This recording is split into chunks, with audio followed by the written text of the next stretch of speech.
दोस्तों, लोकसभा चुनाव यानी 2024 का चुनाव जिस तरह से प्रधानमंत्री नरेंद्र मोदी जी हारे हैं, ये मोदी जी कभी नहीं भूल पाएंगे। प्रधानमंत्री नरेंद्र मोदी जी की इस शर्मनाक हार का एक डेटा सामने आया, एक ऐसी रिपोर्ट सामने आई जिसमें प्रधानमंत्री नरेंद्र मोदी जी और उनकी पार्टी पर हर तरह से हर कोई हंसता हुआ नजर आ रहा है। प्रधानमंत्री मोदी और अमित शाह ने 400 पार के नारे दिए थे और चुनाव हारने के बाद दैनिक भास्कर की इस रिपोर्ट ने, जिसे अभी आप स्क्रीन पर देख पा रहे हैं, इस रिपोर्ट ने मोदी की गारंटी की पोल खोल के रख दी है। 4 लोकसभा सीटों के जो है 31 बूथ पर भारतीय जनता पार्टी शून्य। भारतीय जनता पार्टी के कई इलाकों में बूथ अध्यक्ष ने भी नहीं दिया अपने ही प्रत्याशी को वोट। विश्व की सबसे बड़ी राजनीतिक पार्टी भारतीय जनता पार्टी के लिए ये आंकड़े आंखें खोलने वाले हैं। लोकसभा चुनाव में राजस्थान की 25 में से 4 सीटों के 31 बूथ पर भारतीय जनता पार्टी को 0 वोट मिले हैं, यानी एक भी वोट यहां पर भारतीय जनता पार्टी को नहीं मिला। यानी इन बूथों पर भारतीय जनता पार्टी के बूथ अध्यक्षों, पदाधिकारियों, कार्यकर्ताओं ने भी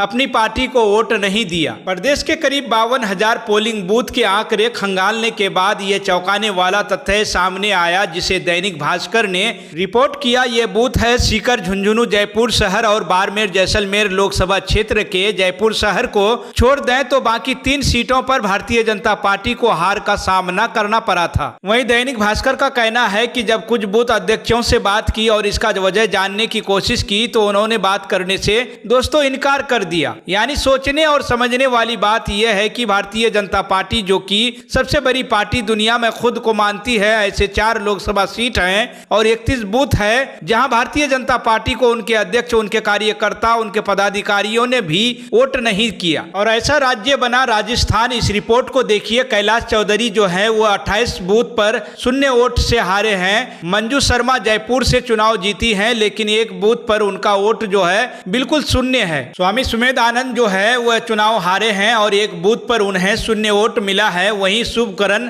चौधरी जो है झुंझुनू से जो है वो भी चुनाव हारे हैं और एक बूथ पर उनका वोट जो है वो बिल्कुल 0 है। 0 वोट वाले 31 में से 28 बूथ जो है बाड़मेर जैसलमेर सीट हैं दोस्तों, झुंझुनू लोकसभा जो सीट है, सीकर जो लोकसभा सीट है, जयपुर शहर जो है, इन तमाम जगहों पर जो है बिल्कुल वोटों का अंतर जो देखा गया है। अगर हम बात करें, अगर 30,097 लोगों ने वोट किया है तो 35,292 लोगों ने जो है कांग्रेस को वोट किया। यानी कि भारतीय जनता पार्टी का ही वह क्षेत्र है जहां विधानसभा में भारतीय जनता पार्टी ने अच्छा खासा प्रदर्शन किया था। उसके बाद भी लोकसभा चुनाव में भारतीय जनता पार्टी को यहां पर महज 5 वोट मिले हैं। जरा सोचिए, ऐसे 4 लोकसभा हैं, 31 बूथ है जहां भारतीय जनता पार्टी को जो है ठेंगा दिखाया गया, उनके अपने कार्यकर्ताओं ने भी उन्हें वोट नहीं किया। ऐसे में दोस्तों, जब से दैनिक भास्कर की इस रिपोर्ट को जारी किया गया तब से ये सवाल उठाए जा रहे हैं विपक्ष द्वारा, तो क्या गड़बड़ी जो है, झोलझाला जो है चुनाव आयोग ने किया। दोस्तों, इस रिपोर्ट में जरा गौर करें कि 7 सीटों के 33 बूथों पर भारतीय जनता पार्टी को सिर्फ 1 वोट मिले।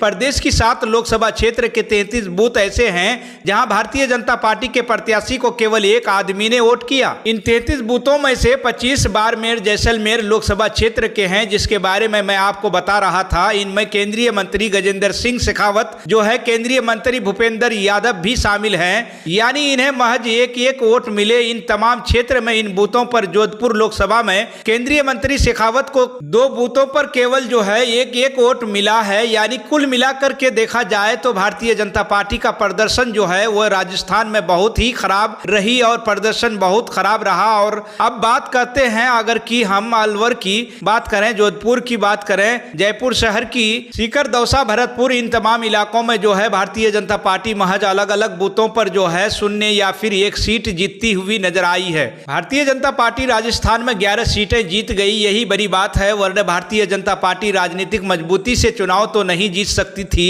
इतना साफ हो गया है। ये रिपोर्ट बाहर आने के बाद सोशल मीडिया पर विपक्ष ये सवाल उठा रहा है कि क्या इन सीटों पर चुनाव आयोग ने भारतीय जनता पार्टी को जिता दिया है। क्या भारतीय जनता पार्टी जो 11 सीटें राजस्थान में जीती है लोकसभा चुनाव में, क्या उसके पीछे चुनाव आयोग है। इसके अलावा आपको पता ही होगा दोस्तों किस तरह से वोटर टर्नआउट डाटा को लगातार छिपा करके कम से कम 1.5 करोड़ वोट बढ़ाए गए और लाखों वोटों को जो है पूरी तरीके से डिसमिस किया गया। बाकी ईवीएम का मुद्दा कितना बड़ा मुद्दा बना हुआ है ये आज हर कोई जानता है। तो कुल मिलाकर के अगर देखा जाए इतना तो साफ है और इन तमाम रिपोर्ट ने इतना तो साफ कर दिया कि भारतीय जनता पार्टी के खाते में जो 240 सीटें आई है ना वह भी कहीं न कहीं जो है ऊपर वाले की कृपा से और चुनाव आयोग की कृपा से ही भारतीय जनता पार्टी के खाते में आई है, क्योंकि मोदी की हार का शर्मनाक डाटा इस रिपोर्ट ने दूध का दूध और पानी का पानी कर दिया कि आखिर मोदी जी 240 सीटें भी जीतने लायक इस बार नहीं थे। उसमें चुनाव आयोग की बड़ी मेहरबानी रही है जिसके चलते नरेंद्र मोदी फिर एक बार फिर से जो है मोदी तीसरी बार यानी एनडीए की सरकार बना पाए हैं।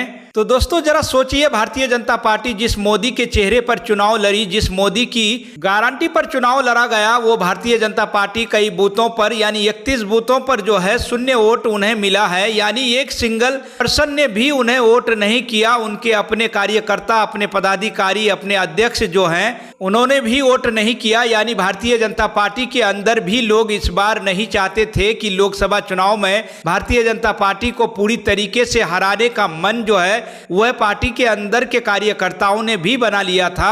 दोस्तों क्या आपको नहीं लगता है कि उत्तर प्रदेश में जिस तरह के नतीजे आए, जिस तरह से भारतीय जनता पार्टी उत्तर प्रदेश में सिमट गई अखिलेश यादव के आगे, क्या आपको लगता है उसके पीछे योगी आदित्यनाथ है? और वही हाल राजस्थान का भी है। राजस्थान में भी पूर्व सीएम वसुंधरा राजे को दरकिनार करना, क्या लोकसभा चुनाव में वसुंधरा राजे ने नरेंद्र मोदी और अमित शाह को समझा दिया कि बड़े और राज्य स्तर के नेतृत्व को अगर आप साइडलाइन करते हैं तो नतीजे ऐसे ही आएंगे। तो दोस्तों आपको क्या लग रहा है, आपकी क्या राय है, कमेंट कर हमारे साथ अपनी राय जरूर शेयर करें। बाकी ऐसी तमाम खबरों को पड़ताल के साथ पाने के लिए, निष्पक्षता के साथ पाने के लिए केएनई न्यूज को सब्सक्राइब जरूर कीजिएगा। फिलहाल इस रिपोर्ट में इतना ही। वीडियो को लाइक करें, शेयर करें। आप सभी का बहुत बहुत शुक्रिया।